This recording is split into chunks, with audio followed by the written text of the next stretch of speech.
തൃശൂർ അഞ്ചേരിയിലെ സ്വർണ്ണക്കവർച്ചാ സംഘം പിടിയിൽ. സ്വർണ്ണാഭരണ നിർമ്മാണശാലയിൽ നിന്നും 37 പവൻ സ്വർണം മോഷ്ടിച്ച രണ്ടുപേരാണ് പിടിയിലായത്. വെസ്റ്റ് ബംഗാൾ മെദിനിപൂർ സ്വദേശികളായ 28 വയസ്സുള്ള രവിശങ്കർ ഭട്ടാചാര്യ, 23 വയസ്സുള്ള അമിത് ഡോളെ എന്നിവരാണ് പിടിയിലായത്. ഒല്ലൂർ പോലീസ് വെസ്റ്റ് ബംഗാളിലെത്തിയാണ് പ്രതികളെ പിടികൂടിയത്.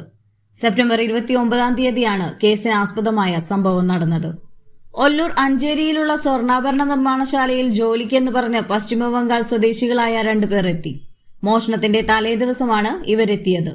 തൊട്ടടുത്ത ദിവസം തന്നെ 37 പവൻ സ്വർണവുമായി ഇവർ മുങ്ങി. പ്രതികളെ തേടിയിറങ്ങിയ ഒല്ലൂർ പോലീസ് ചെന്നെത്തിയത് പശ്ചിമബംഗാളിലാണ്. രവിശങ്കർ ഭട്ടാചാര്യ, അമിത് ഡോളെ എന്നിവരെ കുറിച്ച് അന്വേഷിച്ചപ്പോഴാണ് ഇവർ നടത്തിയ വലിയ പ്ലാനിങ്ങിനെ പറ്റി മനസ്സിലാകുന്നത്. മാസങ്ങളോളം പദ്ധതി തയ്യാറാക്കിയ ശേഷമാണ് ഇവർ മോഷണത്തിനായി എത്തുന്നത്. സ്ഥാപനത്തിൽ നൽകിയ മൊബൈൽ ഫോൺ സംഭവശേഷം സ്വിച്ച് ഓഫ് ചെയ്തു. രക്ഷപ്പെടാനുള്ള റൂട്ട് മാപ്പ് കൃത്യമായി നേരത്തെ തന്നെ പേപ്പറിൽ വരച്ച് രേഖപ്പെടുത്തിയിരുന്നു. ഇതനുസരിച്ചായിരുന്നു പ്രതികൾ തൃശൂരിൽ നിന്ന് രക്ഷപ്പെട്ടത്. ആദ്യം ബസ്സിലും തുടർന്ന് കാറിലും തമിഴ്നാട്ടിലേക്ക് എത്തി. അവിടെ നിന്ന് ട്രെയിൻ മാർഗം പശ്ചിമബംഗാളിലേക്ക് രക്ഷപ്പെട്ടു. ഇവർ വ്യാജ ID കാർഡുകളാണ് ജോലിക്കായി കയറിയപ്പോൾ സ്ഥാപനത്തിൽ നൽകിയത്. ഉപയോഗിച്ചിരുന്ന സിം കാർഡുകൾ മോഷണവുമായി യാതൊരു ബന്ധവുമില്ലാത്ത ആളുകളുടെ പേരിലായിരുന്നു.